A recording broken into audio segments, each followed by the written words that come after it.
Hi everyone, before you dive into the episode, I just wanted to interrupt really quickly. You're gonna dive into this episode and you're gonna hear me call this podcast the Holistic Hustle Podcast. And that is because it used to be the old name of this podcast. And it was an amazing ride. I'm so grateful for the Holistic Hustle Podcast and what it served. But recently I've decided to rebrand the podcast based off the evolution of my own journey, my own story, and where God is calling me to go next. And so now the rebrand, which you may know already, is called Wisdom is Wealth. Didn't want you to be confused, so dive into this episode. They were an amazing episode, amazing guests, amazing insights, and enjoy. And so by focusing on performance and being the best and being right, unconsciously, that's how I sought to deal with the pain, to conquer it. Hi, I'm Justin Buonamo, and this is Holistic Hustle.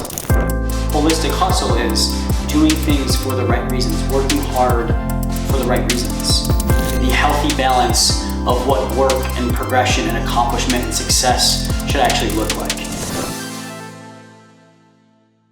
Welcome back to another episode of the Holistic Hustle Podcast. We have our first second visitor, if you will, by popular demand. And if you haven't listened to the first episode with Jake Kauffman, please go back and do so. But hang out with us during this episode because I know I'm biased, but this is going to be extremely valuable. And we've got some incredible questions today. So as mentioned, I have Jake Kauffman back, who is my coach. And I often love to say that a lot of people close to me not only say that he changed my life, but he saved my life. And I know a lot of people say that about him. He is a high performance coach and spiritual mentor to highly successful, ambitious men. And what I've found is he helps these highly successful, ambitious men continue on that success if it's in their best interest and towards their most authentic self, but do it for the right reasons. And the biggest question that he posed to me in the work that we have done amongst 1,000 of other incredibly valuable questions is, are your motives behind your ambitions bringing you closer to God or bringing you further away from God,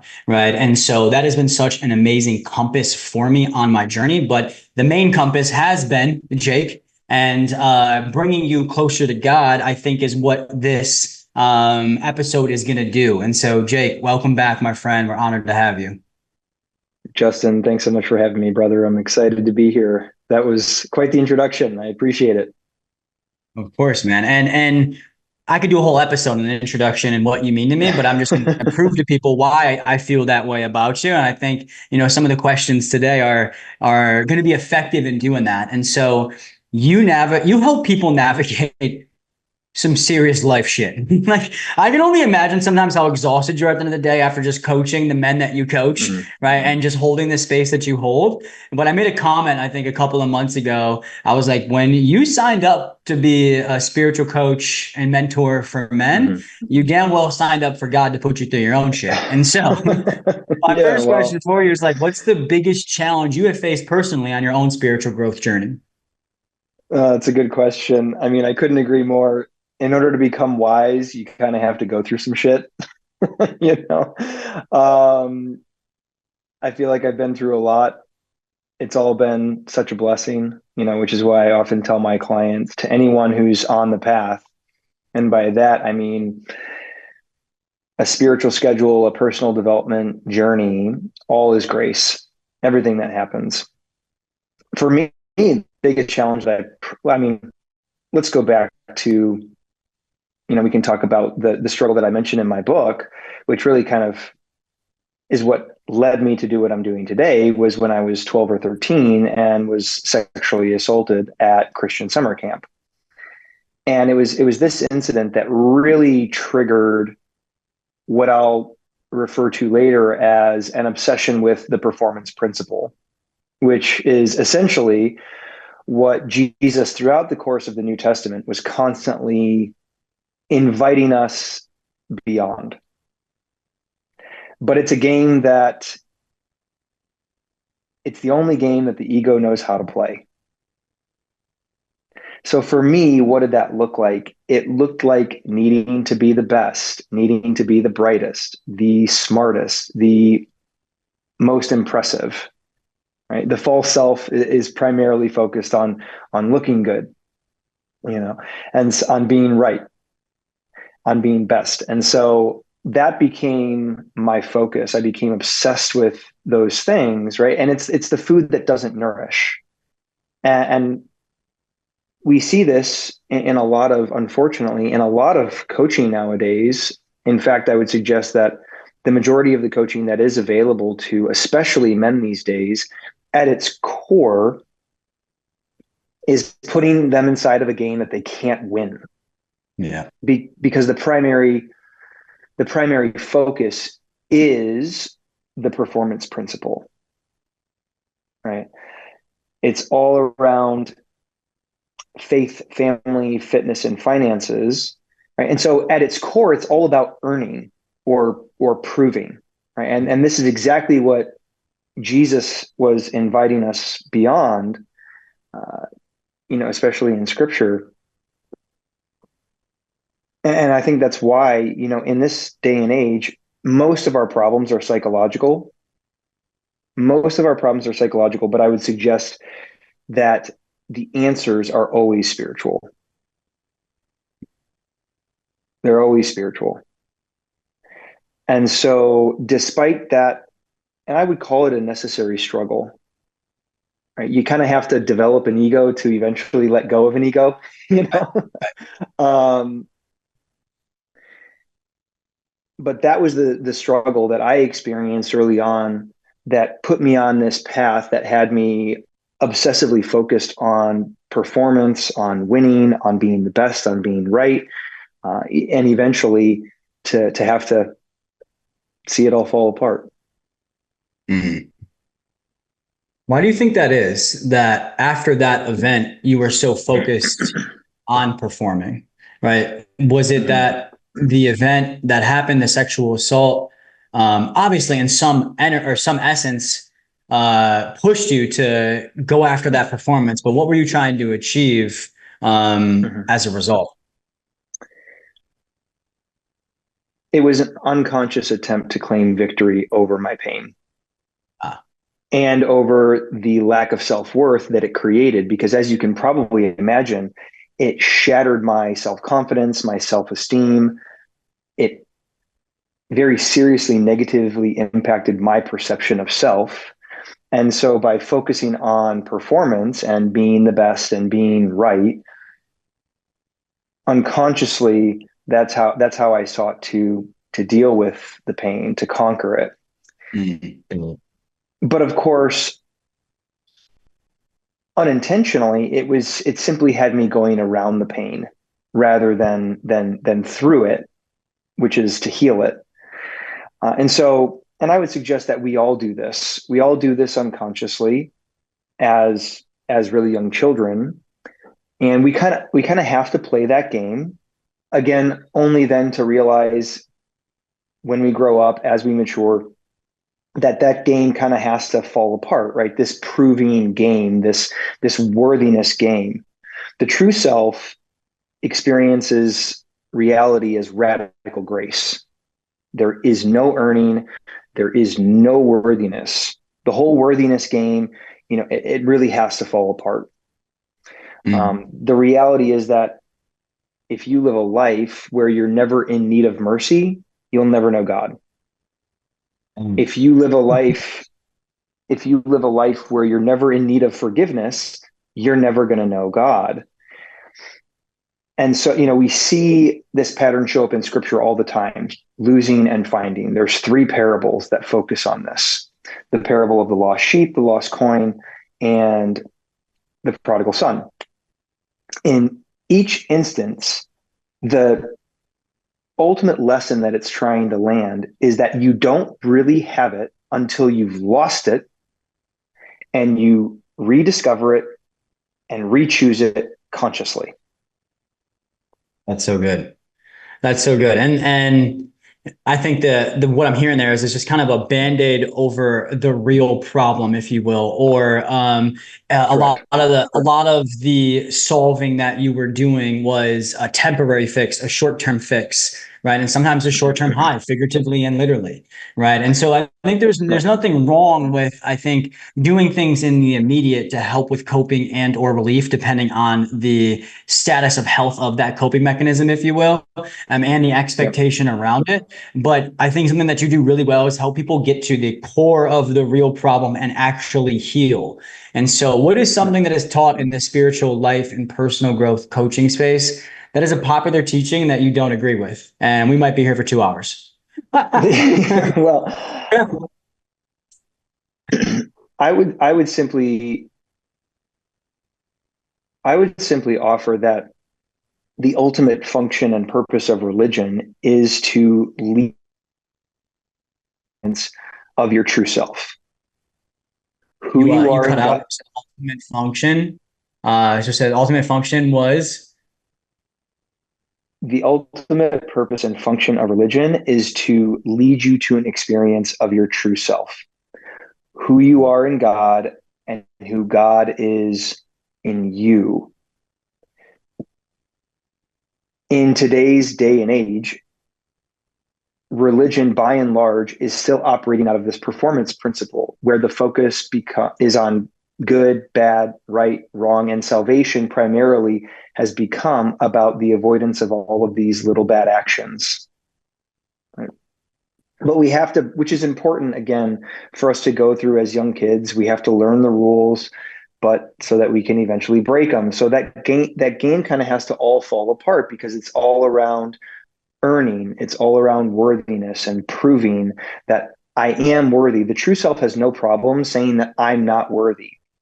And a lot of new age thinkers are going to say, well, no, I really am worthy. And it's like, okay, well, you are, but it has nothing to do with you. Right? You are, but it has nothing to do with you at all. Um, and so for a lot of men, this takes shape in being addicted to looking good, being the best, being right. It's a game that you can't win, which is why so many men are rich in money, but poor in happiness, or they're lacking in fulfillment. They feel deeply inside of them that something is missing because there's nothing outside of us that can give us more of what we already have, right? There is no earning when it comes to worthiness. It's inherent, right? Which is why it's all about remembering, not realizing. It's not about realizing it or achieving it. It's about remembering it and coming back to who you were, before you forgot. And so that's kind of my approach to coaching men, around achieving high performance, because men don't have an achievement problem in our day and age. They have a fulfillment problem. Yeah. Which is why more men are wrestling with anxiety, depression, and suicide now more than ever. So that would be my big thing is that the ultimate purpose of religion is to guide you to an experience of your true self. Anything else is you need to redeem it, or you need to get rid of that religion. Because if it's based around performance, if it's based about earning, if it's based around worthiness, then you're constantly going to be in this game that you can't win, and you're constantly going to experience yourself feeling unfulfilled and never having an authentic experience of grace. I love that because your most authentic self is already worthy, is what I'm hearing. It's just Right. about remembering that. But I Mm-hmm. think where a lot of people get tripped up is they try to find their worthiness through acceptance of others, and their acceptance of others comes from, at Right. least in their mind, particularly mine, when I first started working with you, through accolades, achievements, and accomplishments. Like I was Right. going to be worthy if I was achieving, because if I'm achieving, I was telling myself I was being accepted. If I was being accepted, I was being loved. Right. And that's just Right. not the case. And when you build up the first half of your life on accolades, achievements, and accomplishments, that's the false self. That's not the authentic self. Right. Right. And I think something that I want to dive in to maybe a little bit and explain is in that stage of the game, and something that you coach on that's very different. And I remember I almost hung up the call the first time you said it to me, was weakness is the answer. Right. But that couldn't have been Yeah. more true, more helpful. Can you explain to the audience what you mean by that when you say weakness is the answer? So scripture, the way that scripture puts it is that he must increase and I must decrease. Put another way is that my false self must die so that I can realize my true self, who I am in God and who God is in me. The only thing that seems adequate to the task, meaning that can allow us to accomplish that, is suffering, is struggle, right? We learn far more from getting it wrong than we do by getting it right. We learn far more by falling down than we do by moving forward. And so that's what I think. That's what it means from my perspective, is that we need to experience the struggle, right? We need to lose it, whatever it is, so that we can then rediscover it and re-choose it consciously. And so oftentimes what this looks like in my work with men is they have a business, a successful business, right? And they lose it. Maybe they don't lose the business entirely. Maybe they lose their motivation to run the business. Maybe they experience a financial loss. Maybe they lose employees, or they go through a significant season of hardship. But it is in that struggle, in that suffering, if you will, where their perspective shifts. They rediscover it. And by it, in this case, I mean their intention for starting a business in the first place. And they re-choose it consciously. So it's no longer about them becoming rich or getting other people to like them, right? The false self is inherently very insecure and fragile. It wants other people to like them, which is why it's so focused on looking good.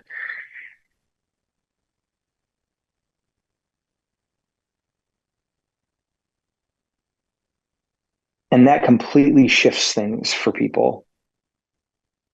It completely shifts things for people because their happiness is no longer rooted in the superficial, right? It comes from within, which is why, and I would suggest the same thing is true for coaching as it is for religion, that it has to guide you to an authentic experience of your true self in order for it to be complete and sufficient. Mm.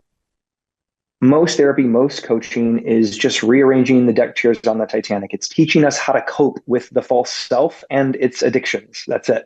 Yep. Yeah. Yep. And it primarily does so through shame, by allocating things into right and wrong and good and bad, black and white. It's very dualistic in nature. It isn't until we break out of that mindset, that way of thinking and the way of living that comes alongside of it, that we're actually able to rest inside of what we have and be fulfilled with the life that we have and where we're at in our journey. Because how often do you hear from other men that they're constantly moving the goalposts on their happiness? All the time. Whether they say it or not. All the time. Right. All the time. Right. That is the food that doesn't nourish. It's playing a game that you can never actually win, which is why it's so deeply unfulfilling, regardless of how much money you make. At a certain point in time, that whole perspective, that whole approach to business, to pursuing success, to becoming the best version of yourself, that has to all fall apart. Right? We have to graduate out of that game if we ever hope to experience fulfillment and what Jesus refers to in scripture as the peace that surpasses all understanding. And so practically speaking, what does this look like? It looks like asking men, what do you enjoy doing that has nothing to do with business or making money? What do you do simply for the sheer enjoyment of it, right? If you think about dancing, why do we dance? There's really no end goal. We do it because we love it, because we enjoy it. And what I found is that if you don't have those things in your life where there's not necessarily any intrinsic benefit to it other than the enjoyment of it, then we get caught up in this performance principle, and we get caught up in chasing after money, success, achievements, and we find ourselves empty and wanting. Mm, mm. I'm going to come back to Victor, that. yeah, please. And I'm going to come back to that because that right there is something I really want to dive into, why that happens, the real reasons behind it, because Sure. I think that's so important. But a quote I think you've given me is, "Our mountains are given to us as medicine." Because Mm-hmm. in the tension of the mountains is where we grow and become our more authentic self, right? But Right. that's if we choose to acknowledge that, for one, we are going through tension, and then ultimately see the importance of being in it, right? Instead of avoiding it, instead of trying to cope with it unhealthy, instead of trying to ignore that it's actually happening. And a question I asked you, I think a couple of months ago, that was really profound for me. I was like, Jake, what's the difference between people that go through hardship and never learn, right? And people that go through hardship and ultimately get through it and the other shoe never drops, right? And your answer was they were willing to be weak, admit they were wrong, and learn in the tension instead of avoid it and make it the enemy. Right. Yep. Absolutely. You come to find when you start to, go down the path of transformation or personal development and dedicate yourself to a life of self-improvement, which is going to sound like a paradox because I'm saying that whole game needs to fall apart. And yet at the same time, we need to commit ourselves to it. And in every paradox, there's a little bit of tension.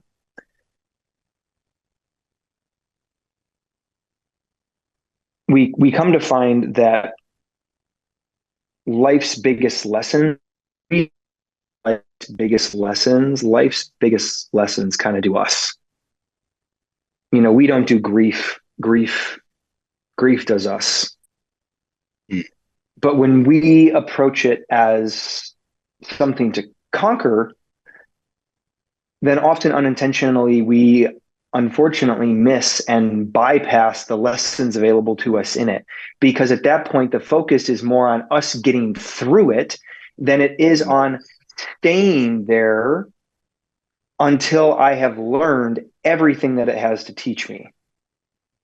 I love that. Because when that happens is when you glean all of the value. It's just like sufficiently chewing your food. If you eat too quickly, you don't get all of the nutrients because you're not giving your body enough time to break down the food and properly digest and therefore metabolize it. But when you go slow, right, that's when you get the full experience. You glean all of the lessons, metaphorically speaking, when you experience hardship, when you experience trial and tribulation. But that takes an incredible amount of humility to say, I'm going to allow this hardship, this season of trial and tribulation, to more or less have its way with me and glean everything that it has to teach me, despite how uncomfortable it is. And this is the biggest thing that I, teach my clients, whenever they experience hardship, is I'm not going to try to fix this. I'm simply going to be with it. That's what it means to be refined by weakness or be birthed into a new creation through weakness. I mean, if we simply take lifting weights as a metaphor, physical fitness, we have to, in order for a muscle to grow, what must it do first? We have to tear it. We have to put it under pressure. We have to make it weak, because if you've ever put in a really good workout, after the fact, you feel incredibly weak because you've put your muscles on an intense amount of stress and pressure. So that's, we as people, psychologically speaking, interpersonally speaking, are the same. We are no different. Mm. So good, because it really is the answer if you want to have real success in life. When I think real success in life is coming to your most authentic self, being present. God is in the present moment, right? And ultimately just living your life for God. And I love how, Richard Rohr breaks it down, and you've taught me this. The first half of your life is creating a name for yourself through accolades, achievements, and accomplishments. And the second half of your life is dying to that false self to ultimately live for God. And I think a lot of times people don't want to spend time in the tension because it's holding them back and getting in the way of them achieving their goals and attaining materialistic success, which there's nothing wrong with that. But I think it's a dead end for a lot of people. And it shouldn't make materialistic success and goals the enemy. I just think when you have the right objective around them and the right understanding around that and really eternal happiness, things get a lot better. And so what I mean by that is, actually, I'm just going to ask you, what would you say the real reason is that people attain such materialistic success, right, but still lack fulfillment and presence? Like they accomplish everything they want to accomplish, but they're still Yeah. unhappy and can't be in the present moment. Well, like we mentioned, it's the food that doesn't nourish. Yeah. It's because we are playing a game that we cannot win, which is why I said most of our problems today are psychological. The answers are always spiritual, despite how insistent we are when it comes to the answer being more money, greater success, a bigger house, a better car, whatever it may be for you, right? Whatever that thing is. And so that's what I would suggest, because that's, if you believe what the renowned psychotherapist Gabor Mate said, he says that we're all addicted to something. The question is simply what. But any addiction,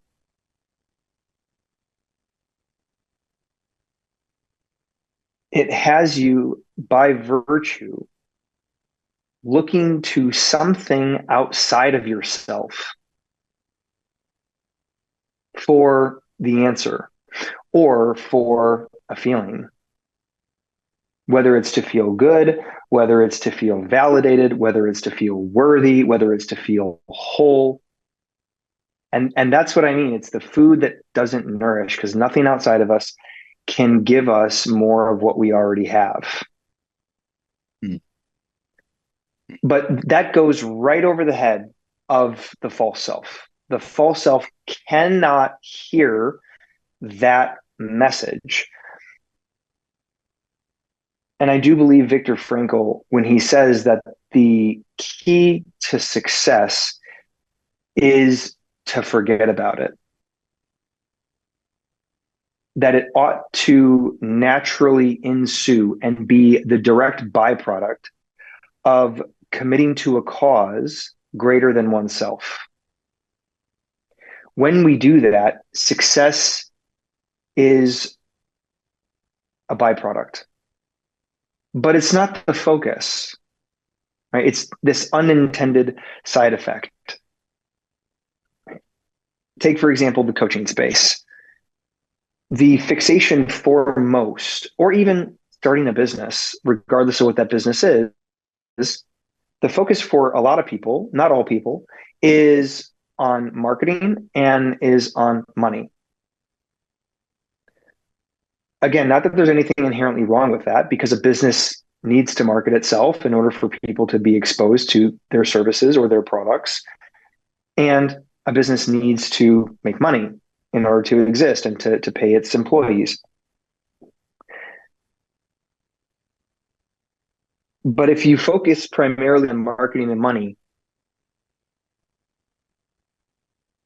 you're not necessarily ever going to achieve mastery. But if you focus on mastery, you will never go hungry when it comes to running a business, because your level of mastery is going to be all of the marketing that you will ever need in order to sustain the business. Yeah. You and I talked about this earlier about focusing on fulfillment. Right. That's not to say that you don't focus on marketing or money. It's just that that has become the focus, knowing that once I get clients, for example, if I continue to focus my energy and effort on retention, on improving the client experience, on supporting them at a deeper level over time, such that they get more and more out of the services that they received through the company, the less I need to market myself. Because now my business is running and exists in by and large because of client retention. Mhm. But what is oftentimes the biggest thing that goes when people scale a business? It's fulfillment, right? And so, and we see this all the time in the online space, unfortunately, is that people have a really poor experience with a coaching program, or going through or working with a consultant or whatever it may be. That's not to say that it's always the coaching program or the coach themselves.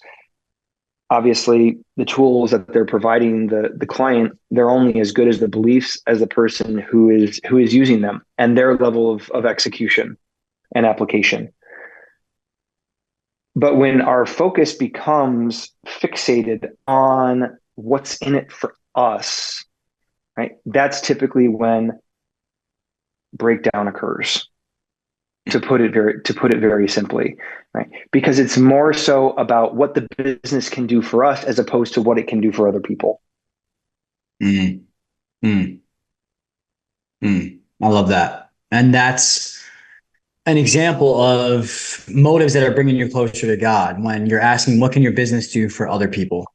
Right. Mm-hmm. And speaking of bringing you closer to God, that was my objective for bringing you back. I Sure, wanted you to answer some questions and provide some information that will really ultimately help people do that, grow closer to God. And you grow closer to sure. God when you grow closer to your authentic self. And you grow Mm-hmm. closer to your authentic self when you understand what work actually needs to be done, what questions need to actually be asked, and what is Mm-hmm. actually important on our spiritual journey. And while there's a bunch of Sure. paradoxes and gray areas and unique variables that come into, I think, that answer and that path. I think today was just an awesome start for so many people. But as Yep. you can imagine, the type of breakthroughs that Jake helps people have don't just happen on a 30-minute podcast. You're going to need a little bit more, right? You're going to need a deeper Sure. support, and you do not take this journey on your own. You need a spiritual mentor that can hold up a mirror for you on a weekly basis, on a monthly basis, on a much more frequent basis than one podcast episode. While I hope that you download and constantly listen to this, I want y'all to be able to lean on Jake and know where to find him if you need additional support with this stuff. And he is the best in the world when it comes to that. So, Jake, where can people find you as they're leaning in and kind of just want to Yeah. feel called to do this work? It's not easy, but it gets a Sure. lot easier and beneficial when you got the right person guiding you. And I hope you can be that for people. No, I appreciate that. Obviously, people can find me on Instagram. My handle is I am Jake Kauffman. That's Kauffman. A good place to start is to pick up my book on Amazon. It's called Let Love In by Jacob Kauffman. So it's my full name. But the one thing that I would leave people with is, as we tend to grow, we start asking ourselves different questions, which you and I talked about recently, you being a new father, right? Starting to see life very differently. Right now, the focus isn't, necessarily on yourself or the business. It's about, providing for your family, setting a good example for your daughter, investing in your health so that, you're around and here for your family as long as possible. And I think that's true for anyone that's on a spiritual journey as well. I think when we start a business, and I say that because obviously that's a big focus of what you do is supporting people with their finances. And obviously, I primarily serve business owners and entrepreneurs. We typically start by asking ourselves, what do I want? Hmm. Or what do I like? And I think those are really important questions, but they're also very shallow questions. As you alluded to earlier, what's much more important and revealing, what leads us to the truth, is determining, why do I want what do I want? Why do I like what I like? Because that reveals the unconscious motivation beneath the conscious desire, and that will ultimately guide you to the truth of who you have become. Because for anybody listening, you are not who you think you are. In the words of Gabor Mate, you are a collection of personality traits, adaptive traits, compensating strategies due to everything that you experienced in your childhood up until now. And it isn't until you start to analyze those various parts of your personality that make up the whole of who you are, that I would say true sustainable growth is actually available to you. Otherwise, whether it's therapy or whether it's coaching or whether it's something else, it's likely just supporting you in creating a more socially approved version of the false self, which is unfortunately the bulk of the coaching that's available for men today. If you think about it, the prevailing message is, you're overweight, you're out of shape. Okay, start going to the gym and building muscle. Same song, different dance. Same energy, different strategy, right? It's just creating a more socially approved version of the false self. That's all it is. Mm-hmm. It's not until we take that deeper cut, that deeper look into the whole of our personality and who we've become and what has gone into shaping who we have become, that we're able to better understand our motivations. Therefore, we can redeem our motivations. That'll ultimately lead to a more happy and fulfilled life, where it is less about us and it's more about committing ourselves to a cause or to a person other than oneself. Extremely valuable and transformative. Like, that's where the real juice is. Like, if you're looking for long-term real results, what Jake just said is it. And so in the interim of taking next steps for the real and transformative work that you're looking for, right? I hope that this podcast served.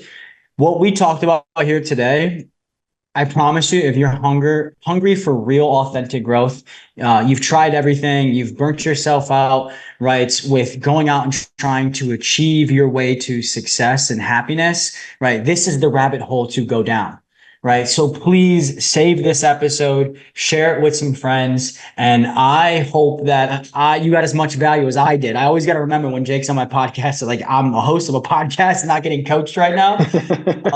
So I know that I've gained a ton of value every time I interact with Jake, and I know everybody else that is in his space says the same thing, and I'm just hoping the same thing here for the audience today. And so, Jake, thank you so much for coming today. Really enjoyed round two. Justin, thanks for having me, brother. Always a pleasure. Of course, man. So, everyone, thank you for being here today. I hope you enjoyed this episode. Please save this, download it, share it, listen to it again, and find Jake on Instagram. And I promise you, the $10 that you'll invest into his book is going to be the best $10 you spent on Amazon in a long time. So we'll see you all in the next episode.